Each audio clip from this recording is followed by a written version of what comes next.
Okay,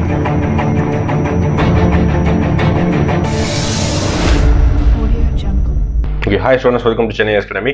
Today நம்ம இந்த டெஸ்ட்ல பார்க்க போறது பாத்தீங்கன்னா யூனிட் 4 ஓட 8 क्वेश्चन டிஸ்கஷன் தான். ஆல்ரெடி யூனிட் 4 பார்ட் 1ல நம்ம என்ன பார்த்திருப்போம் அப்படி பார்த்தீங்கன்னா இண்டஸ் வேலி சிவிலைசேஷன், குப்தாஸ், அதுக்கு அப்புறம் டெல்லி சுல்தான் பார்த்திருந்தோம்.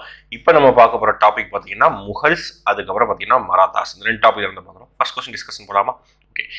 முதல் பானிபட் போர் நடைபெற்ற ஆண்டு எந்த ஆண்டு கேக்குறாங்க? Option B 1556. அந்த வருடத்துல தான் முதலாம் பானிபட் போர் நடந்தது. ஃபர்ஸ்ட் ஆஃப் ஆல் நம்ம ஹிஸ்டரியில வந்து நிறைய போர்கள் வந்து அதிகம் படிக்கணும். அதாவது battle of Chausa, battle of Kannauj, battle of Khanwa, battle of Chanderi, battle of Panipat 1, 2, 3 3 battle of Panipat இருக்குது. அப்போ ஒவ்வொரு பேட்டலையும் வந்து நம்ம யாருக்கு நடந்தது எந்த வருஷம் அந்த மாதிரி படிக்கணும். ஓகேவா? இப்போ இது முதலாம் பானிபட் போர் 1526. எந்த மன்னருக்கு இடையே நடந்தது பார்க்கலாமா? முதலாம் பானிபட் போர். ஃபர்ஸ்ட் ஆஃப் ஆல் பானிபட் அப்படிங்கிற பிளேஸ் வந்து எங்க இருக்குது, எந்த ஸ்டேட்ல இருக்குது அப்படி பார்த்தீங்கன்னா ஹரியானால இருக்குது. பானிபட் பிளேஸ் எங்க இருக்குது? ஹரியானால இருக்குது. யாருக்கு நடந்தது அப்படி பார்த்தீங்கன்னா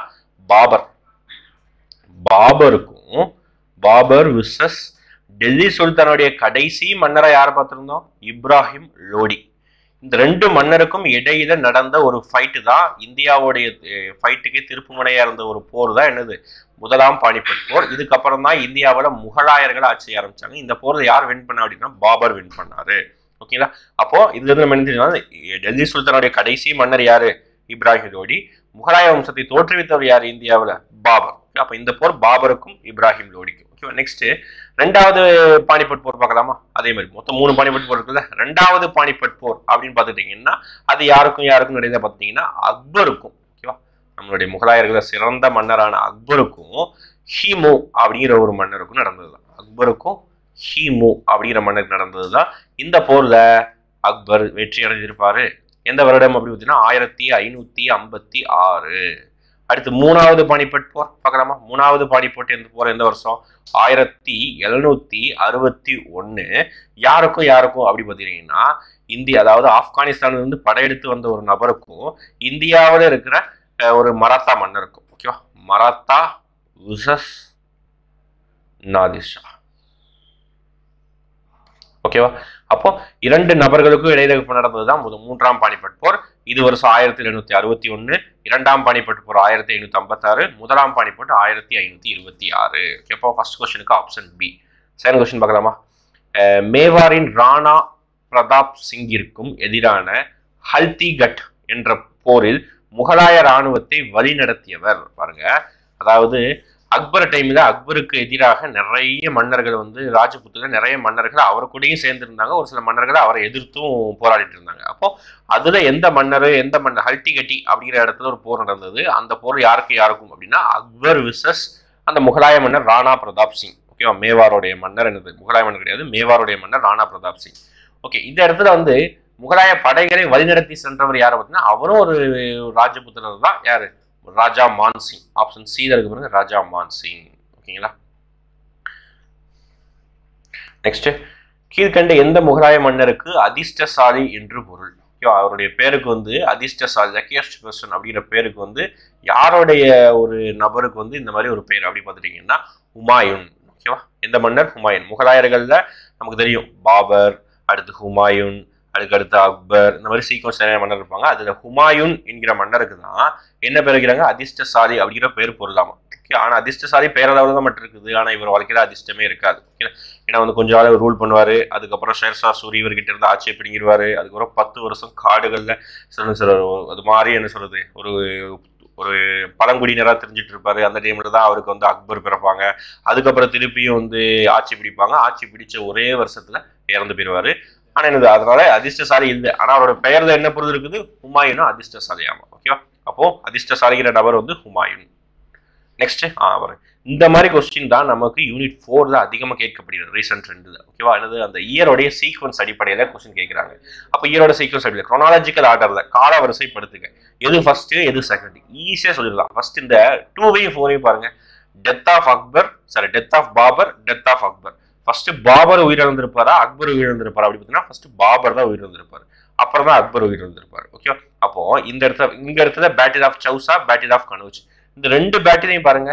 கனோஜ் போர்க்களமும் சௌசா போர்க்களமும் யாருக்கு நடந்தது அப்படி பார்த்துட்டீங்கன்னா ரெண்டுமே ஹுமாயூனுக்கும் யாருக்கும் ஷேர்ஷா சூரிக்கும் நடந்த ஒரு பேட்டில் தான். 1539 நடந்திருக்கும். இது battle of Chausa 1539, battle of Kannauj 1540 நடக்குது. பாபர் எப்ப இறந்திருப்பாரு நமக்கு தெரியும். பாபருடைய முக்கியமான போர் முதலாம் பானிபட் போர் 1526. பாபருடைய இறப்பு வருடம் அப்படி பார்த்துட்டீங்கன்னா 1530, 4 வருஷத்துல இறந்து போயிருவார் முதலாம் பானிபட் போருக்கு அப்புறம்.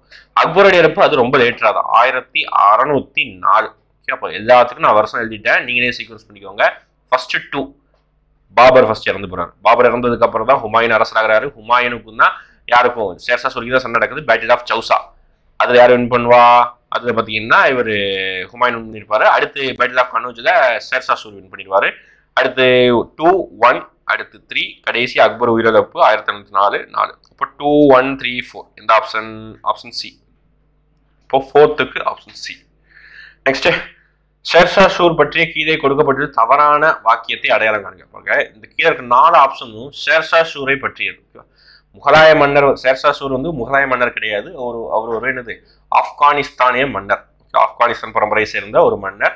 அவருடைய ரியல் நேம் பார்த்தீங்கன்னா ஃபரீத் அப்படின்னு சொல்லுவாங்க. இவர் தான் நவீன கால இந்தியா நவீன நாணயத்தின் தந்தை அப்படின்னு சொல்லுவாங்க. யாரா? ஷேர்ஷா சூரிய தான். ஓகே, அப்போ என்னதான் பார்க்கலாமா? ஃபர்ஸ்ட், இவர் பூர்ண கிலாவை இன்கரெக்ட் ஸ்டேட்மெண்ட் தான் இருக்கிறாங்க, தவறான வாக்கியத்தை தேர்ந்தெடுத்துறாங்க. இவர் பூர்ண கிலாவை கட்டினார். ஆமா, இவர் தான் வந்து பூர்ண கிலாவை ஷேர்ஷா கட்டினார். இவரது பெயர் வந்து குராம். ஆஹா, இது தவறு. ஓகே, இவரோட பெயர் குராம் கிடையாது. ஷாஜகானுடைய இயற்பெயர் தான் குராம். ஓகே, அடுத்து சி, இவர் வெள்ளி நாணயங்களை அறிமுகப்படுத்தினார். ஆமா, இவர் தான் வந்து நாணய முறையை ஒழுங்குபடுத்தினார், வெள்ளி நாணயங்களை அறிமுகப்படுத்தினார். இந்த ஸ்டேட்மெண்ட் கரெக்ட். அடுத்து, இவர் முறையான அஞ்சலக சேவையை அறிமுகப்படுத்தினார். ஆமா, இதுவும் ரைட் தான். அவருடைய இயற்பெயர் குராம் கிடையாது. ஷாஜகானோட இயற்பெயர் தான் என்னது? குராம். ஓகே, அப்போ ஆப்ஷன் பி தான் தவறான வாக்கியம். பூர்ணகலாம் இவர் தான் கட்டினாரு. ரொம்ப ரொம்ப முக்கியமானது. அடுத்து, ஓகே, ஃபேமஸ் கொஸ்டின், எல்லாருக்கும் தெரிஞ்சது. நம்ம சின்ன வயசுல அதிகமா வந்து கிண்டதுக்காக நிறைய பேர்ட்ட கேட்டிருப்போம். தாஜ்மஹாலை கெட்டியவர் யார் அப்படின்னு சொல்லியிருப்போம். ஓகே, அப்போ இங்க வந்து கெட்டியவர் யாருங்கிறது வந்து ஒரு கரெக்டான கேள்வியே இருக்கக்கூடாது. எப்பவுமே வந்து தாஜ்மஹால் கெட்டியவர் அப்படின்னு சட்டம் கிடையாது. தாஜ்மஹாலை வடிவமைத்தவர் யார், இப்படி கெட்டுவதற்கு வேண்டும் சொல்லிட்டு வடிவமைத்தவர் யார் அப்படின்னு கேட்கிறாங்க. நம்ம கெட்டியது யாரும் தெரியும், கெட்டுவதற்கான ஃபண்ட் கொடுத்தது யாரு, எந்த மன்னர், தான் நமக்கே தெரியும். யாரு? ஷாஜகான். இந்தியாவில் காணப்படுகிற அதிகமான பெரிய பெரிய கோட்டைகள், பெரிய பெரிய இதெல்லாம் பார்த்தீங்கன்னா ஷாஜகான் கட்டினது தான். ரெட் ஃபோர்ட் ஷாஜகான் கட்டியது. இந்தியாவிலே மிகப்பெரிய மசூதி, ஜும்மா மசூதி ஷாஜகான் கட்டியது. தாஜ்மஹால் ஷாஜகான் கட்டியது. ஓகே, அப்போ இதை வடிவமைத்தவர் யாருன்னு கேட்கிறாங்க. உஸ்தத் இஷா. யாரு? உஸ்தத் இஷா. அவர் தான் வந்து தாஜ்மஹாலை வடிவமைத்தவர். ஓகே, தாஜ்மஹால் கெட்டுவதற்கு அந்த டைம்ல மன்னராக இருந்தவர் ஷாஜகான். ஓகே, அதுக்கப்புறம் ஷாஜகானை பத்தி வேற என்ன பார்க்கலாம் அப்படின்னா, ஷாஜகான் தான் முகலாய ஆட்சி காலத்தில் முகலாயர்களுடைய பொற்காலம் என்று அழைக்கப்படும் காலம் எது அப்படி பார்த்தீங்கன்னா ஷாஜகானுடைய பீரியட் தான் முகலாயர்களுடைய பொற்காலம் என்று அழைக்கப்படுகிறது. 7th. அதுக்கப்புறம் 7th கொஸ்டின் என்ன அப்படி பார்த்துட்டீங்கன்னா, ஃபர்ஸ்ட் பேட்டில் ஆஃப் பானிபட் எந்த இருவருக்கும் நடந்தது? பாருங்க, நம்ம ஃபர்ஸ்ட் கொஸ்டினே முதலாம் பானிபட் போர் வந்து எந்த வருடம் நடந்தது அதுதான் கேட்டாங்க. இதுல என்ன சொல்றாங்க அப்படின்னா, முதலாம் பானிபட் வருடம் கொடுத்துட்டாங்க, இது யாருக்கும் நடந்தது அப்படின்னு கேட்கிறாங்க. நம்ம அந்த மாதிரி எக்ஸ்பிளைன் பண்ணும்போது சொல்லிட்டோம். யாருக்கும்? பாபருக்கும் இப்ராஹிம் லோடிக்கும் நடந்தது. என்ன ஸ்டோரி அப்படின்னா, இப்ராஹிம் லோடி டைனஸ்டியில நிறைய பிரச்சனை நடக்கும். அதனால அவருடைய உறவினர்கள் தான் என்ன செய்வாங்க, அப்படியே வந்து இவரை பாபரை இன்வைட் பண்ணுவாங்க. எதுக்காக? இந்தியாவின் மீது படையெடுப்பதற்காக. அப்ப அப்படி படையெடுப்பதற்காக இன்வைட் பண்ணும்போது தான் பாபர் இந்தியாவின் மீது படையெடுக்கிறாரு. இப்ராஹிம் லோடியோடைய டெல்லி சுல்தான் ஆட்சி முடிவடைகிறது. பாபருடைய முகலாய வம்சம் தொடங்குகிறது. இப்போ ஃபர்ஸ்ட் பேட்டில் ஆஃப் பானிபட் இந்தியாவுடைய வரலாற்றில் ஒரு திருப்பு முனையான போர் காணப்படுகிறது. ஓகே, ஆப்ஷன் பி இந்த கொஸ்டினுக்கு. அடுத்து, பாபரின் மரணத்திற்கு பிறகு அவரது மூத்த மகனாகிய உமாயூன், பாருங்க, பாபருடைய இறப்பிற்கு பிறகு அவருடைய மூத்த மகனாகிய உமாயூன் டேசாம் ஆண்டு முகலாய மன்னராக மாறினார். நம்ம இப்பதான் 3வது கொஸ்டின் நினைக்கிறேன். ஆமா, 3வது கொஸ்டின் தான். நம்ம என்ன பார்த்தோம்? பாபருடைய இறந்த வருடம் பார்த்தோமா? இறந்த வருடம் என்ன பார்த்தோம்? 1530 பார்த்தோம். அப்ப 1530 இறக்குறாரு. அதே வருடம் தான் பாபருடைய மூத்த மகன் உமாயூன், அதிர்ஷ்டசாலி என்று அழைக்கப்படும் உமாயூன் மன்னராக பதவியேற்றார். Option B 1530. ஓகேவா? இப்போ ஹுமாயூனை பொறுத்தவரைக்கும் ஹுமாயூன் வந்து பிட்வீன்ல தான் வந்து அவருடைய ஆட்சி இழந்துருவாரு. யாருக்கிட்ட? ஷேர்ஷா சூர் கிட்ட இழந்துருவாரு. அது ஒரு முக்கியமான பாயிண்ட். ஓகேவா? நெக்ஸ்ட் 9வது கொஸ்டின், மராத்தால இருந்து கொஸ்டின் வருது பாருங்க. தமிழகத்தை சேர்ந்த போராளிகள் மற்றும் கேரள வர்மனோடு தொடர்பில் இருந்த மராத்தியர் யார்? ஓகே, மராத்திய மன்னர் கீழ் இருக்கிற மராத்திய மன்னர்கள், ஒரு சில மன்னர்கள் வந்து என்னது வேற மன்னர் இருக்கிறாங்க. மராத்திய மன்னர்கள்ல தமிழர்களுடையும் அதுக்கப்புறம் கேரளவர்மன் கேரளாவுடைய ஒரு சின்ன ராஜாவுடையும் தொடர்பில் இருந்தவர் யார் அப்படின்னு கேட்கிறாங்க. யாரு? ஆப்ஷன் பி இருக்கு பாருங்க, துண்டாஜி வாக். மராத்தியர்களை பொறுத்த வரைக்கும் நம்ம அதிகமாக முக்கியத்துவம் கொடுத்து படிக்கணும். ஏன் சார் மராத்தியர்கள் கொடுத்து அதிகமாக முக்கியத்துவம் கொடுத்து படிக்கணும் அப்படின்னு பார்த்தீங்கன்னா, நமக்கு இந்த மராத்தியாங்கிற டாபிக் நான் சொல்றேன் யூனிட் 4லயும் கவர் ஆகும், யூனிட் 8லயும் கவர் ஆகும். எப்படி சார் யூனிட் 8லயும் கவர் ஆகும் அப்படி பார்த்தீங்கன்னா, தமிழ்நாட்டை ரூல் பண்ணவங்க மராத்தாவுடைய பங்கு இருக்குது. அப்போ யூனிட் 8லயும் கேட்பதற்கு வாய்ப்பு இருக்குது, யூனிட் 4லயும் கேட்பதற்கு வாய்ப்பு இருக்குது. இப்போ யூனிட் 4 படிக்கும்போது ஜென்ரலா மராத்தாஸ் படிச்சுக்கணும். யூனிட் 8ல படிக்கும்போது தமிழகத்தில் மராத்தாவுடைய ஆட்சி அப்படின்னு படிச்சுக்கணும். அது தமிழகத்துடைய மராத்தாவோட ஆட்சி முக்கியமானது வந்து பார்த்தீங்கன்னா சர்ஃபோஜி 2, அதாவது 2ஆம் சரபோஜியுடைய பங்கு ரொம்ப ரொம்ப முக்கியமானது. அவரை பற்றிய ஒரு கேள்வி வந்து இது பின்னாடி வருது. ஓகேங்களா, பார்க்கலாமா? Next question, 10th question. 1659 Bijapur படைத்தளபதி அப்சல் கானை கொன்றவர் யார்? பாருங்க, பிஜாப்பூர் படைத்தளபதி அப்சல் கானை கொன்றவர் யார் அப்படின்னு கேட்கிறாங்க. நல்ல ஞாபகம் வச்சுக்கோங்க, இந்த இயர் ஞாபகம் வச்சுக்கோங்க. இந்த இயரை நீங்க ஞாபகம் வச்சுக்கிட்டீங்கனாலே இந்த இயர்ல யார் அந்த டைம்ல மராத்தால ஆட்சி இருந்தா அப்படின்னு நினைச்சுன்னா ஈஸியா முடிஞ்சது சிவாஜி தான். ஓகேவா? சிவாஜி, சத்ரபதி சிவாஜி அவர்கள் தான் என்ன செய்வாங்க, பிஜாப்பூர் படைத்தளபதி அப்சல் கானை கொள்வார். ஏன் அப்படின்னா பிஜாப்பூர் அந்த மராத்தா டைம்ல ரூல் பண்ணது இவங்களும் டெக்கான் தான். அதுக்கப்புறம் என்ன சொல்றது, பிஜாப்பூர் படைத்தளபதி அப்சல் கானும் ரூல் பண்ணது டெக்கான் தான். அப்போ 2 பேருக்கு ஃபைட் நடக்குது. சிவாஜி யாரை கொன்றார்? அப்சல் கானை கொள்கிறார். எந்த வருடம்? 1659. Next 11th question. ஆல்ரெடி வந்து ஒரு கொஸ்டினா வந்தது, என்னது? பேட்டில் ஆஃப் ஹல்டிகட்டி, அதாவது ஹல்டிகட்டி போர் எந்த வருடம் நடைபெற்றது அப்படின்னு கேட்கிறாங்க. ஓகேவா? ஃபர்ஸ்ட் ஆஃப் ஆல் இந்த ஹல்டிகட்டி போர் யாருக்கு யாருக்கும் ஆல்ரெடி கொஸ்டின் வந்து இருந்தாலும் திருப்பி நான் எக்ஸ்பிளைன் பண்ணிடுறேன். எப்பவுமே இந்த பேட்டில் அப்படின்னு வந்தாலே நீங்க நோட்ஸ் எழுதும்போது 2ஆ பிரிச்சுக்கோங்க. ஓகே, பேட்டில் இங்க எழுதிக்கோங்க, போர் ஹல்டிகட்டி போர் அப்படின்னு சொல்லிட்டு இங்க எழுதிக்கோங்க. அது 2ஆ பிரிச்சுக்கோங்க. என்னதான் அப்படி பார்த்துட்டு யாருக்கு யாருக்கும்? மெயின் அக்பருக்கும், பாருங்க, அக்பர் வெர்சஸ் ராணா பிரதாப் சிங். முக்கியமான ஒருத்தர். நீங்க ஜோதா அக்பர் படம் பார்த்துருந்தீங்கன்னா கூட இந்த நபர் வருவார், ராணா பிரதாப் சிங். ஓகேவா? ராணா பிரதாப் சிங் எந்த ஒரு பகுதியோடைய ரூலரா இருக்காரு? மேவார் ஒரு பகுதியோட ரூலரா இருக்காரு ராணா பிரதாப் சிங். அக்பருடைய படைத்தளபதி அந்த டைம்ல யார் இருந்தா? ராஜா மான்சிங். ஓகேவா? இவங்க 2 பேர் தான் இங்க வந்து. ஓகேவா? அப்போ இது வந்து எந்த வருடம் அப்படின்னு கேட்கிறாங்க. நமக்கு தெரியும் செகண்ட் பேட்டில் ஆஃப் பானிபட் எப்போ பார்த்தோம்? 1556. ஆப்ஷனுக்கு என்ன பாருங்க, இது வந்து 2வது பானிபட் போர். இதுவும் அக்பர் நடந்தது. ஆனா இந்த கொஸ்டினுக்கு இது ஆன்சர் கிடையாது. அடுத்து 1526 என்ன அப்படி பார்த்துட்டீங்கன்னா இது வந்து 1ஆம் பானிபட் போர். ஆமாவா? ஆமா, பாபருக்கு இப்ராஹிம் அடிக்கும். அடுத்து 1761 எதுக்காக அப்படின்னா 3ஆம் பானிபட் போர், மராத்தாவுக்கும் நாதிர்ஷாவுக்கும். அப்போ இங்க வந்து என்ன பார்த்தீங்க அப்படி பார்த்தீங்கன்னா 1776 தான் answer. Battle of Haldighati 1576. Next 12. Rana பிரதாப்பின் குதிரை பெயர் என்ன அப்படிங்கிறாங்க. அந்த குதிரை பேர் எல்லா இடத்துலையும் கேட்கிறாங்க. ஓகேவா? புத்தருடைய குதிரை பேர் என்ன? நம்ம ஒரு படங்கள் கூட பார்த்துருப்போம், அலெக்சாண்டரோட குதிரை பேர் என்ன இப்படிலாம் கேட்பாங்க. ஓகே, கொஸ்டின் கேட்கிறாங்க. அப்போ இதுல வந்து மேவாருடைய மன்னராக இருந்த அக்பரை எதிர்த்த ராணா பிரதாப் சிங்கோடைய குதிரை பேர் என்ன அப்படின்னு கேட்கிறாங்க. சேதக். அவருடைய பேரு சேதக். ஆப்ஷன் ஏ இருக்கு, பார்த்துக்கோங்க. நெக்ஸ்ட் முக்கியமான கொஸ்டின். இந்த வார்த்தை எங்கெல்லாம் வருதோ அதுல முக்கியத்துவம் கொடுத்து நல்ல படிங்க. ஓகேவா? இந்த வார்த்தையை சுத்தி இதுக்கு முன்னாடி நம்மளுடைய டிஎன்பிசியில ஏகப்பட்ட கொஸ்டின் கேட்டிருக்காங்க. இந்த ஒரு வார்த்தையை சுத்தி அப்படி என்ன வார்த்தை அப்படி ஜெசியா வரி. ஓகேவா? ஜெசியா டாக்ஸ்.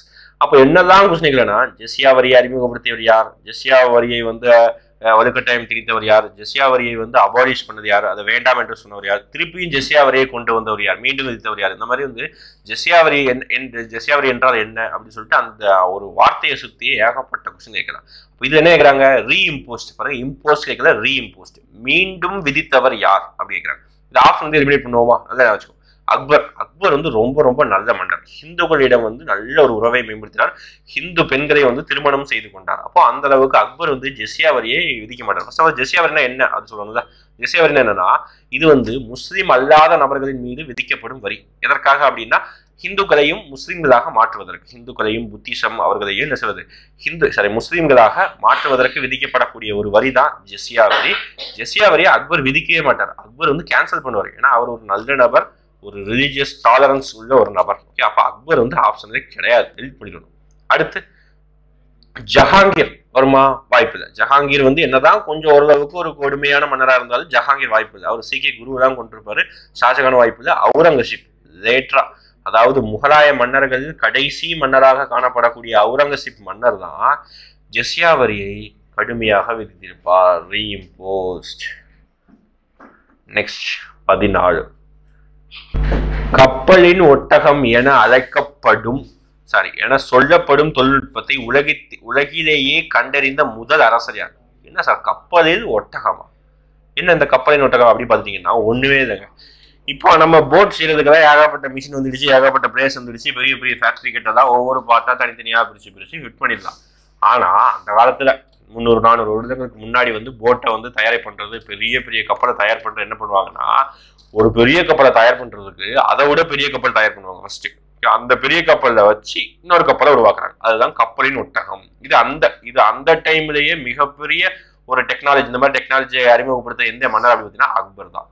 ஓகேவா, அக்பர் தான் அந்த அளவுக்கு ஒரு சிறந்த முறையை அறிமுகப்படுத்திருக்கும். ஆனா அக்பருக்கு எழுத படிக்க கூட தெரியாதாம். ஓகேவா, அக்பருக்கு எழுத படிக்கிறது நம்ம எங்கேயே பார்த்துருக்கலாம், ஜோதா அக்பர் படத்திலேயே கூட பார்த்துருப்போம். ஓகேவா, ஜோதா என்ன பண்ணுவாங்க, ஏதோ எழுதி கொடுப்பாங்க, அதை இவனுக்கு வாசிக்க தெரியாது. அப்போ அக்பர் எழுத படிக்க தெரியலனா கூட பரவாயில்ல, இவர் இந்த இவ்வளோ பெரிய டெக்னாலஜியை அறிமுகப்படுத்திய ஒரு நபராக இருக்கிறாரு. ஷிப் ஸ்கேமர், அதாவது கப்பலின் ஒட்டகம் என்று அழைக்கப்படும் முறையை அறிமுகப்படுத்தியவர். நெக்ஸ்ட் இது ஒரு முக்கியமான கொஸ்டின், கேட்கப்படக்கூடிய ஒரு கொஸ்டின். கொரில்லா, அதாவது வலிமை மிக்க கொரில்லா போர் முறையை பின்பற்றியோர் யார்? கீழே இருக்க 4 ஆப்ஷன்ல எந்த பரம்பரை, எந்த வம்சத்தை சேர்ந்தவர்கள் கொரில்லா போர் முறையை கண்டுபிடிக்கிறாங்க? என்ன கொரில்லா அப்படின்னா நமக்கு தெரியும், கொரில்லானா ஒரு குரங்கு அப்படின்னு சொல்லுவோம். ஆனா கொரில்லா போர் அப்படி என்ன பார்த்தீங்கன்னா ஒண்ணு இல்லை, மறைந்திருந்து தாக்கும் போர் தான் கொரில்லா போர். என்ன செய்வாங்கன்னா, எதிரி வராங்க அப்படின்னா எதிரியை பார்த்துட்டு உடனே டைரக்டா நெஞ்சுக்கு நேரா மோத போறது கிடையாது. அவங்க பதுங்கி இருந்து திருப்பி தாக்குறதுன்னு சொல்றாங்கல்ல, அதுதான் கொரில்லா போர் முறை. அதை யார் யூஸ் பண்றாங்க அப்படின்னா, ஆப்ஷன் எலிமினேட் பண்ணுவோமா பாருங்க. ஃபர்ஸ்ட் ஆப்ஷன் சியை பாருங்க, ஈஸியா எலிமினேட் பண்ணலாம். ஆங்கிலேயர் தான் கொரில்லா போர் யூஸ் பண்ணுவாங்க, யூஸ் பண்ணவே மாட்டாங்க. அவங்கெல்லாம் நமக்கு நெத்திக்கு நேராக துப்பாக்கி வச்சு சுட் பண்ணிட்டு போயிட்டே இருப்பாங்க, அவங்க வரமாட்டாங்க. முகலாயர்கள்கிட்ட அதிகமா பீரங்கி படையும் அதிகமா கன் பவுடர் இருந்தது, அவங்களும் மறைந்து தாக்க போறது கிடையாது. நாயக்கர்கள் போர் புரியவே மாட்டாங்க, ஏன்னா அவங்களே விஜயநகர மன்னருக்கு கீழே வேலை பார்த்த ஒரு நபர் தான். அப்போ ஆப்ஷன் ஏ மராத்தியர்கள். ஓகே, சிவாஜி தலைமையில மராத்திய மன்னர்கள் தான் அதிகமா என்ன செய்வாங்க அப்படின்னா கொரில்லா போர் முறையை அறிமுகப்படுத்துவார்கள். ஓகேவா, நெக்ஸ்ட் சிவாஜி ஒரு டேஸ் ஆவார் அப்படின்னு கேட்கிறாங்க. சாரி, ஓகே, சிவாஜியின் என்ன கரெக்ஷன் அப்படி பார்த்தீங்கன்னா, கொஸ்டின் கரெக்ஷன் சிவாஜியின் குரு யார் அப்படிங்கிற ஒரு கொஸ்டின் தான் இருக்குது. என்னன்னா டேஸ், who was the guru of Shivaji அப்படி கேட்கிறாங்க. சிவாஜியின் குரு, சிவாஜியின் குரு அப்படின்னு பார்க்கும்போது 2 வகையா பார்க்கப்படுகிறது. சிவாஜியின் பயிற்சியாளர் அப்படின்னு கூட கேட்கலாம், அல்லது சிவாஜியின் குரு, அல்லது என்ன சொல்லலாம் அந்த ஸ்பிரிச்சுவல் குரு அப்படின்னு சொல்லுவாங்க. யாரு அப்படி பார்த்தீங்கன்னா ராம்தாஸ், அவர் தான் என்னது சிவாஜியின் குரு என்று அழைக்கப்படுபவர்.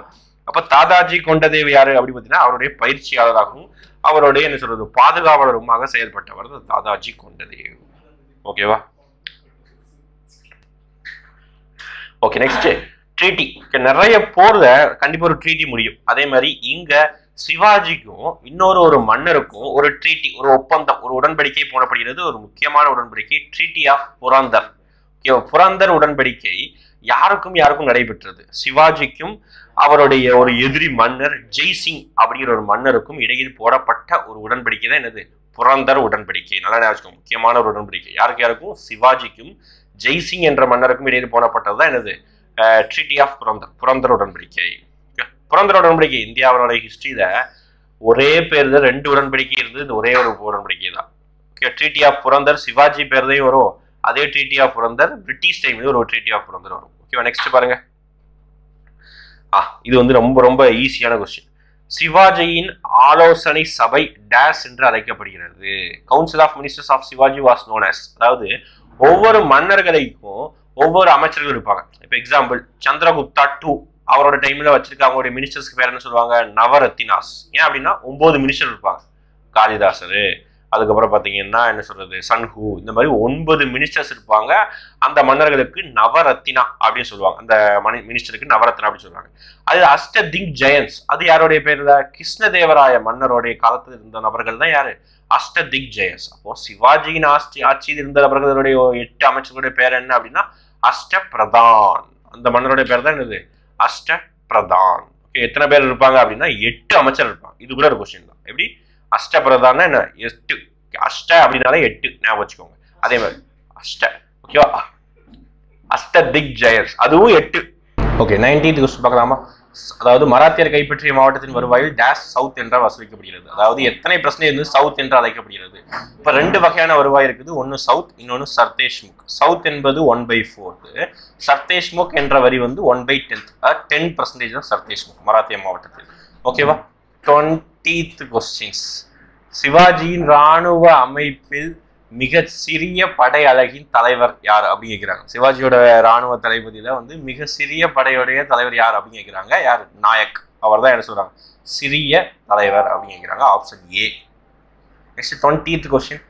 டேஷ் உடன்படிக்கை முதலாம் ஆங்கிலேய மராத்திய போர், அதாவது ஃபர்ஸ்ட் ஆங்கிலோ மராத்தா வார் வந்து எந்த உடன்படிக்கை மூலம் முடிவுக்கு வந்தது அப்படின்னு கேட்கிறாங்க. ஆங்கில மராத்தா போர் ட்ரீட்டி ஆஃப் சல்பாய் அப்படின்னு சொல்றாங்க. அதாவது சல்பாய் உடன்படிக்கை மூலமா தான் முடிவுக்கு வந்தது. என்ன வருஷம் அப்படி பார்த்தீங்கன்னா 1782 தான் ட்ரீட்டி ஆஃப் சல்பாய். இப்போ மதராஸ் உடன்படிக்கை வந்து எந்த போருக்கு முடிவா இருந்தது அப்படி பார்த்தீங்கன்னா முதலாம் மைசூர் வார் தான் என்னது? மதராஸ் உடன்படிக்கை. இப்போ பூனா உடன்படிக்கை அது ஏன்ஷியன் ஹிஸ்டரி, மிடிவல் ஹிஸ்டரி கிடையாது, அது மாடர்ன் ஹிஸ்டரி. பூனா உடன்படிக்கை யாருக்கு யாருக்கும்? காந்திக்கும் அம்பேத்கருக்கும் போடப்பட்டது தான் பூனா உடன்படிக்கை. ஓகே, நெக்ஸ்ட் 22வது கொஸ்டின். இரண்டாவது ஆங்கிலோ மராத்திய போரை முடிவுக்கு கொண்டு வந்தது, அதாவது இரண்டாவது ஆங்கிலேய மராத்தா போரை முடிவுக்கு கொண்டு வந்தது யாரு அப்படின்னு கேட்கிறாங்க. வெல்லேஸ்லி, லார்டு வெல்லேஸ்லி. அவர் தான் வந்து என்னது செகண்ட் ஆங்கிலோ மராத்தா வார் அதை வந்து முடிவு கொண்டு வந்தவர். அப்போ வெல்லேஸ்லியை பத்தி வேற என்ன பார்க்கலாம் அப்படி பார்த்துட்டீங்கன்னா இவர் தான் பார்த்தீங்கன்னா சப்சிடரி அலையன்ஸ், துணை படை திட்டம் என்ற முறையை அறிமுகப்படுத்தியவர் யார் தான்? லார்டு வெல்லேஸ்லி தான். Next 23rd question. கிராம அளவில் வருவாய் வசூலை மத்திய அரசிற்கு, கிராம அளவில் வருவாய் வசூலை மத்திய அரசிற்கு அனுப்பும் பொறுப்பை யார் ஏற்றிருந்தார்? அதாவது கிராமத்திலிருந்து வரி வசூலை பண்ணி அதை மத்திய அரசுக்கு அனுப்ப வேண்டிய பொறுப்பு யாருக்கு தான் இருக்குது? பட்டேல் என்ற ஒரு இனத்தின் மக்களோட தான், அதாவது தலைவர்கள், அவ்வளவுதான். இவங்கெல்லாம் வந்து ஒரு சமூகத்தில் இருக்கக்கூடிய ஒரு நபர்கள், பட்டேல். நெக்ஸ்ட் 24. மனிதர்களுக்காகவும் மற்றும் விலங்குகளுக்காகவும் மூலிகை மருந்துகளை தயாரிக்க 2ஆம் சரபோஜியால் உருவாக்கப்பட்டது. நாம் பார்த்துருந்தோம் மராத்தாஸ்ல தமிழ்நாட்டை ரூல் பண்ண ஒரு முக்கியமான மன்னர் தான் யாரு? சரபோஜி 2, அதாவது சரபோஜி 2ஆம் சரபோஜி. இவர் மூலிகை மருந்தாக எங்க வந்து வச்சிருந்தாரு அப்படின்னு பார்த்துக்கலாமா? தன்வந்திரி மஹால். தன்வந்திரி மஹால் தான் என்ன சொல்றது? மூலிகை மருந்துகளை மூலிகை மருந்து தயாரிப்பதற்காக நிறுவப்பட்டது. விலங்குகளுக்கும் இதுவே தான். Okay, next question 25th question. அதாவது புக்கு, அதாவது இந்த கீழ்கண்ட புக்குகள்ல வந்து எது வந்து 2ஆம் சரபோஜியால் எழுதாத புத்தகம்? எழுதிய புத்தகங்கள்ல எழுதாத புத்தகம். இப்போ ஒரு ரிமைனிங் ஒரு 3 புக்கு தான் எழுதிய புத்தகம். என்னெல்லாம் பார்க்கலாமா? குமார சம்பவ சாம்பு 2ஆம் சரபோஜி எழுதப்பட்டதுதான். தேவேந்திர குரவஞ்சி 2ஆம் சரபோஜி தான். முத்ராட்சசா இது 2ஆம் சரபோஜி தான். குமார சம்பவம் இதுதான் கிடையாது. கன்ஃபியூஸ் பண்றாங்க. குமார சம்பவ சாம்பு தான் அவர் எழுதினது, குமார சம்பவங்கிறது அவர் எழுதினது கிடையாது. ஓகேவா? அடுத்து அப்போ 25th டி. 26வது கொஸ்டின் பாருங்க. இந்தியாவில் பாரசீக கட்டிடக்கலையை அறிமுகப்படுத்தியவர் யார்? அதாவது பாரசீக கட்டிடக்கலையினாலே ஒரே ஒரு நபர் தான், பாபர். ஏன்னா இவர் வந்ததுக்கு அப்புறம் தான் இந்தியாவில் முகலாய ஆட்சி தொடங்கியது. அதனாலதான் பாத்தீங்கன்னா இந்த பாபர் அப்படிங்கிற நபர் வந்து கட்டிடக்கலையை வந்து இந்தியாவில் பாரசீக மெத்தடை வந்து ஃபாலோ பண்ண கொண்டு வந்தார். நெக்ஸ்ட் அக்பர் அவையில் வருவாய்த்துறை அமைச்சராக இருந்தவர் யார்? பாருங்க, அக்பர் அவையில் நமக்கு அக்பர் அவையில ரொம்ப ரொம்ப முக்கியமா நிறைய அமைச்சர் இருப்பாங்க. பீர்பால், தோடர்மால், மான்சிங், நிறைய பேர் இருந்தாங்க. அதுல அவருடைய அவையில வருவாய்த்துறை அமைச்சராக இருந்தவர் அப்படிங்கிறாங்க ராஜா தோடர்மால். அவர் தான் என்னது வருவாய்த்துறை அமைச்சராக இருந்தாரு. ஓகே, அப்புறம் அக்பருடைய வருவாய்த்துறை அப்படி பார்க்கும்போது இவர் வந்து ஷேர்ஷா சூர் அவருடைய வருவாய் மெத்தடாலஜி வந்து இவர் ஃபாலோ பண்ணியிருப்பாரு. யாரு? ஷேர்ஷா சூருடைய வருவாய் மெத்தடாலஜியை இவர் வந்து ஃபாலோ பண்ணியிருப்பாரு.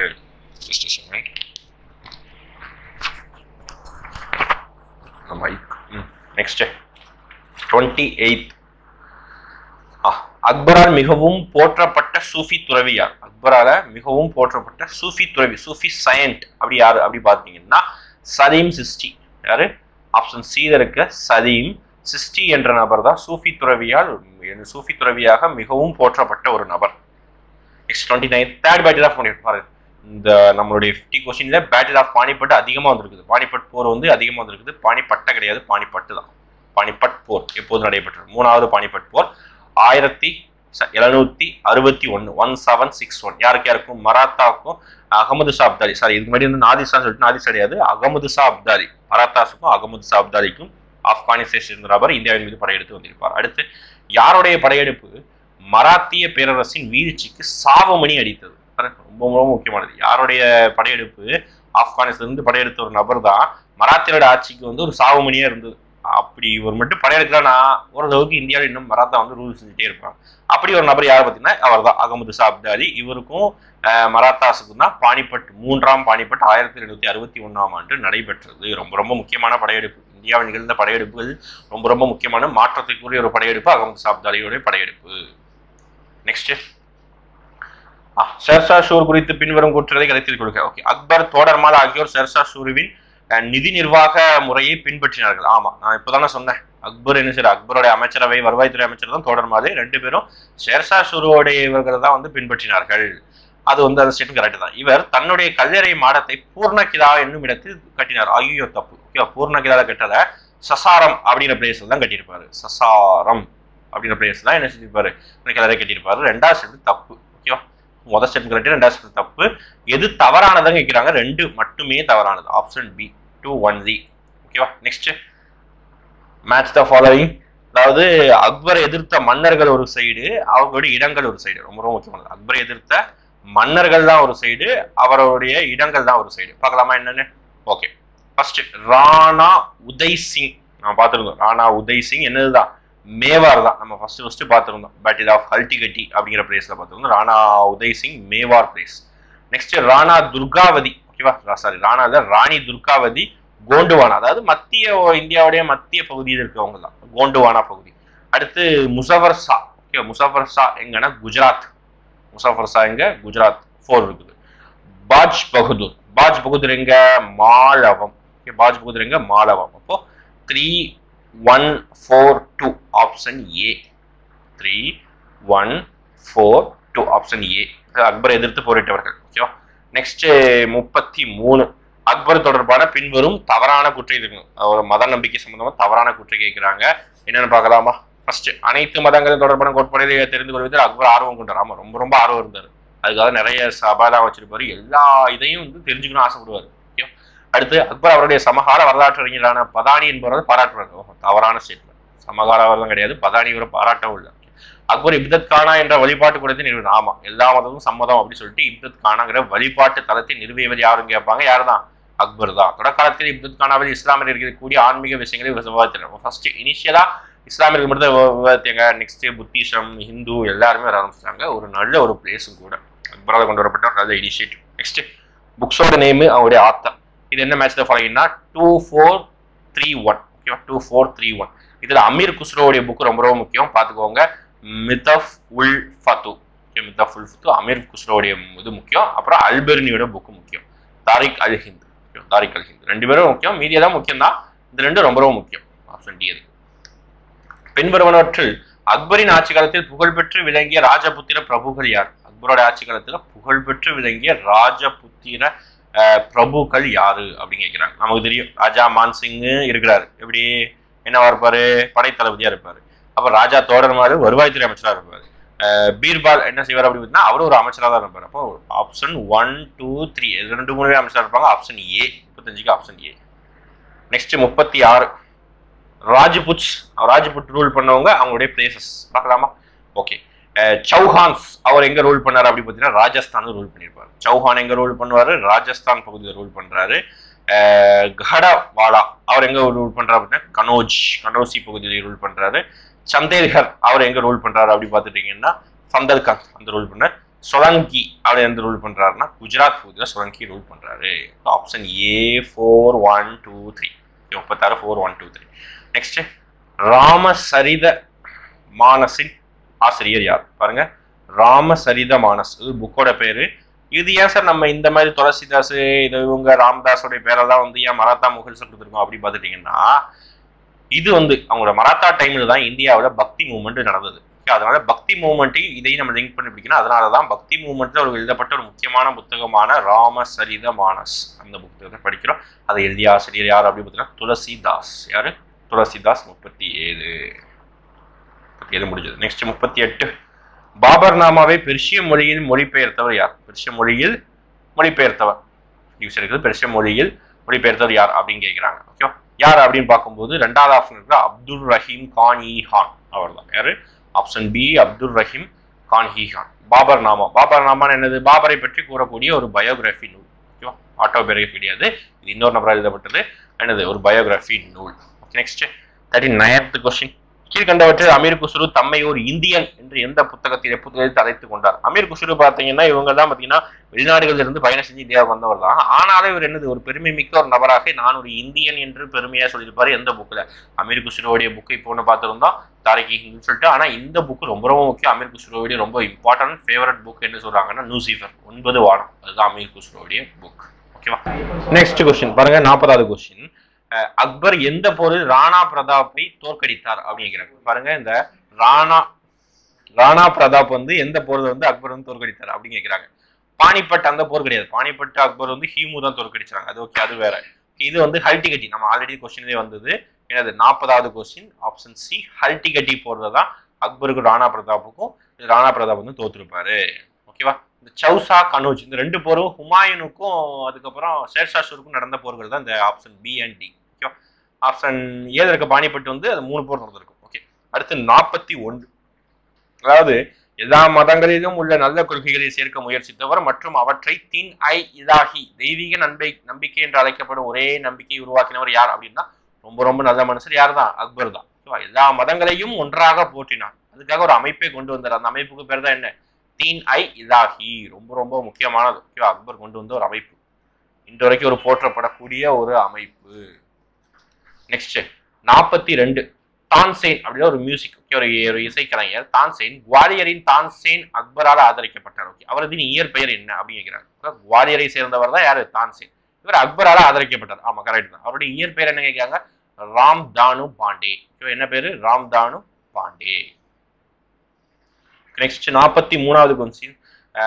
பிரான்ஸோடைய மன்னர் லூயிஸ் 14. ஓகே, பாருங்க, பிரான்ஸோடைய மன்னர் லூயிஸ் 14, 14ஆம் லூயிஸ். நமக்கு தெரியும் பிரான்ஸோடைய மன்னர்கள் பேர் தான் ரொம்ப ஈஸியாக வச்சுக்கலாம். லூயிஸ் 1 2 3 4 5 அப்படின்னு சொல்லிட்டு ஈஸியாக இருக்கும். அதுதான் பிரான்ஸோடைய மன்னர் 14ஆம் லூயிஸ் வந்து யாருடைய சமகாலத்தை சேர்ந்தவர் அப்படிங்கிற. யாருடைய சமகாலத்தை சேர்ந்தவர்? ஷாஜகானுடைய சமகாலத்தை சேர்ந்தவர். ரொம்ப ரொம்ப முக்கியமான யாருடைய சமகாலம்? ஷாஜகானுடைய சமகாலம். ஆல்ரெடி பார்த்துருக்கிறோம். தாஜ்மஹால், ரெட் ஃபோர்ட், அதுக்கப்புறம் ஜும்மா மசூதி போன்ற பல இடங்களை கட்டியவர். நெக்ஸ்ட் 1674 சிவாஜி சத்ரபதி என்ற பட்டத்தை ஏற்றுக்கொண்டு தன்னை முடிசூட்டினார். ஓகே, ஆமா, சிவாஜிக்கு தான் சத்ரபதிங்கிற பட்டம் இருக்குது. எந்த வருடம் ஏற்றுக்கொண்டார் அப்படின்னா 1674 எந்த பிளேஸ்ல ஏற்றுக்கொண்டார்? ஓகேவா? இது வந்து 2022ஆம் ஆண்டு கேட்கப்பட்ட ஒரு டிஎன்பிசி தேர்வில், கம்பைன்ட் ஸ்டாட்டிஸ்டிக்கல் சர்வீஸ் தேர்வில் கேட்கப்பட்ட ஒரு ஈஸியான ஒரு கொஸ்டின் தான். ஓகேவா? ரிப்பீட்டட் கொஸ்டின், ஒரு ப்ரீவியஸ் கொஸ்டின் கூட சொல்லலாம். ஓகேவா? என்னன்னா ஆப்ஷன் பி, ராய்கர். ராய்கர் என்ற கோட்டையில் தான் பட்டம் சூட்டினார். ஓகே, எந்த வருடம்? 1674. ஓகே, அவங்களுக்கு பார்த்தீங்கன்னா மராத்தாஸ் எல்லாருக்குமே கோட்டைகள் தான் பலம். ஓகேவா? பிளேஸ் கிடையாது, கோட்டைகள்.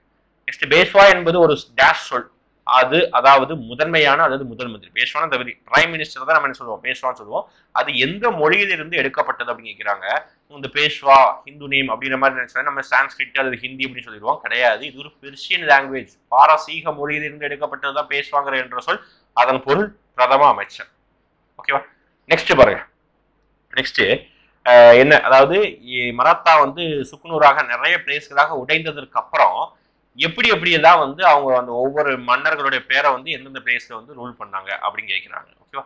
இது மேட்ச் த ஃபாலோயிங் கொஸ்டின், ஒரு ஈஸியஸ்ட் கொஸ்டின். இதுக்கு வந்து ஆப்ஷன் ஏ தான், 4 5 1 3 2. ஓகே, இந்த இடத்துல நம்பர்ஸ் வரணும். ஓகே, அதுக்கு ஏற்ற மாதிரி மேட்ச் பண்ணிக்கோங்க. 4 5 1 2 அதுக்கு ஏற்ற மாதிரி மேட்ச் பண்ணிக்கோங்க. எக்ஸாம்பிள் வந்து அடுத்த கொஸ்டின் 47. அடுத்து இன்கரெக்ட், அதாவது தவறானவற்றை பொறுத்துக அப்படின்னு கேட்கிறாங்க. தவறானவற்றை எது அப்படின்னு பார்த்து நம்ம பொருத்தணும். ஓகே, அதாவது அமத்தியா அப்படின்னா ஆமா, வெளியுறவுத்துறை அமைச்சர் தான். ஓகேவா? கரெக்ட் தான். அமத்தியா அப்படின்னு சொன்னா வெளியுறவுத்துறை அமைச்சர். நியாயதீஷ், நியாயம், அதுலயே நியாயம் இருக்கு. நியாயம்னாலே என்னது? ஒரு நீதித்துறை சேர்ந்தவர் தான். ஓகேவா? அப்போ இது வந்து தளபதி கிடையாது, தவறு. அடுத்து சுமந்த் அப்படின்னா அறியாத நிதி அமைச்சர். ஆமா, சுமந்த் நிதி அமைச்சர். சேனாதிபதி அப்படின்னா உள்துறை அமைச்சர். கரெக்ட் தான். இது வந்து 2 மட்டும்தான் இன்கரெக்ட். ஆப்ஷன் பி இன்கரெக்ட், தவறு தான் கேட்கிறாங்க. நெக்ஸ்ட் பாருங்க, சிவாஜியை பத்தி அப்படி ஒரு சீக்வன்ஸ் கொடுத்துருக்காங்க. இதுல மேட்ச் த ஃபாலோயிங் வந்து கொஞ்சம் சீக்வன்ஸ் மாறி இருக்குது. அதுக்கு ஏற்ற மாதிரி வச்சுக்கோங்க. அதுக்கு ஆப்ஷன் எடுத்துருங்க.